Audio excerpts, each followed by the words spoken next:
For those who don't make YouTube videos, there's a lot that goes on behind the scenes that you might not know about, that you might not think happens. For example, some of us will film several videos over the course of one day. We'll do it kind of assembly line style to optimize our time, because there's a lot that goes into making videos sometimes, and you could do multiple takes. You could have a lot to set up, props. You have to get the lighting right, the audio right. You can have some interference, background noise. There's just so many things that can go wrong where you have to do multiple takes. And if you're doing multiple camera angles, you've got to double check everything. And then when you go to edit, that can really take up a whole lot of time, especially if you have multiple camera angles. And there's more to it than that, but that just gives you an idea of a few things that take up time.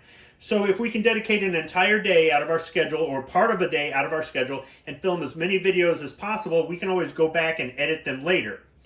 What can take up even more time is if you have to go back and do a reshoot. And it could be a month later, and you got to pretend like you're just shooting it on that day. Like I said, there's a lot to behind the scenes. It's kind of amateur Hollywood, and it's kind of fun. And in the same spirit, I've been doing videos today for 2 different channels. And I've already shot a review of Dr. Pepper and cream soda and TX blended whiskey. And I thought, why not combine the two for a Cocktails with Squib video on the Pepper Jack. Now, the Pepper Jack is simply Dr. Pepper and whiskey. Now, the name Jack in there implies that you should use Jack Daniel's Tennessee whiskey. I don't have any Jack Daniels in the house right now. I've got 3 bottles of Jim Beam, but I don't have any Jack Daniels. What's up with that? I need to add that to the grocery list. Regardless, depending on what website you go to, some will say that you have to use Jack Daniels, some will say you should use Jack Daniels, and some will say just use whiskey. It really doesn't matter what kind of whiskey. So, I'm going to try to combine this Dr. Pepper and cream soda, which I thought was good, but I thought they kind of went a little bit cheap on the cream soda. They could have used something that tasted a little bit better. And this TX blended whiskey, which really wasn't, because it's a blended whiskey and I'm used to bourbons, it's not in the same class as a bourbon. It's not bad, it's different, but I'm gonna see if I can put the 2 of these together in a pepper jack and maybe make both of them taste better. Now, the first thing is that they're calling for a Collins glass, a tall glass more or less, with ice. How much ice? Half full, mostly full, 3/4 full. Do it to whatever amount that you want, but I would recommend at least half full. I would recommend larger cubes over crushed ice, but one of the recipes called for either. So I've got some ice here. That's another thing about filming these videos, is if I'm doing multiple takes, the ice starts to melt. So if it ain't one thing, it's another. Also, some of them were calling for 1.5 ounces of whiskey, which if I use this jigger, the larger of the 2 is 1.5 ounces. But I'm going to do this the way my director likes, and that's with 3 ounces. So we'll go ahead and pour 1, put it in.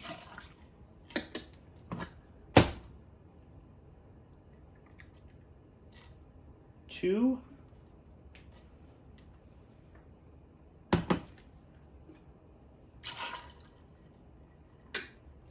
We'll go ahead and open up the Dr. Pepper and cream soda and just top it off. Now, I could stir it. If I pour it in there fast enough, it should be fine. Just top it off. Got a little fizz there.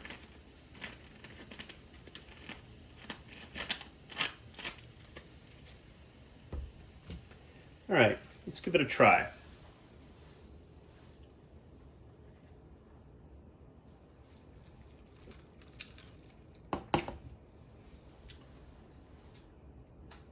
Okay, this TX blended whiskey is slightly sweet. It's not as sweet as some bourbons. It's not as sweet as Canadian whiskey. The sweetness in it seems to complement the sweetness in the cream soda.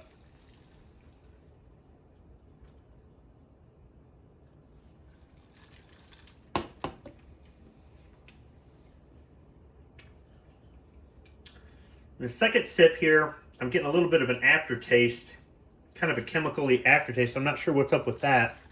Maybe I'll stir it. Let me get the bar spoon. If you're wondering where to get one of these, just type in bar spoon on Amazon or in your department store over in the where you'd find glasses or other things for the kitchen. You might find a small little bartending section where they've got corkscrews and they've got jiggers and other things for amateur bartending. All right, let's try it after it's been stirred.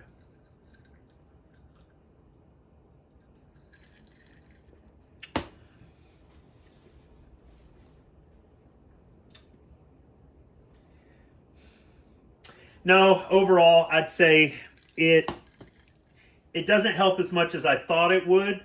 However, I would like to try this again.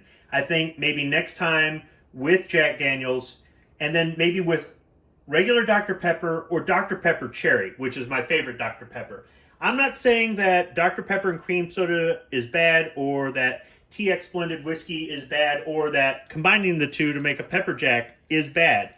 But I have had better soft drinks, I have had better whiskey, and I have had a better cocktail. Another thing about making YouTube videos is that sometimes you have an idea about what you want to say and what you want to do in a video, but as you start filming it, you realize that it just isn't working out. As a matter of fact, you can make a script and it's not always going to work. It just really isn't. Right now I'm having trouble filming the ending to this video. Everything I've tried to say has just kind of gone to shit off camera. Well, on camera, but I'm deleting those files so nobody will ever see them. I don't want to rehash my review of Dr. Pepper and cream soda or TX blended whiskey. I'll include links to those in the end screen at the end of this video. I will say this. This pepper jack made with these two is okay. It's not great. It's not bad. It's okay. I'm going to finish this, but I'd like to know, have any of you tried Dr. Pepper or Cherry Dr. Pepper with whiskey? If so, what were your results? Did you like it? What kind of whiskey did you use? Let me know in the comment section below. Thanks for watching.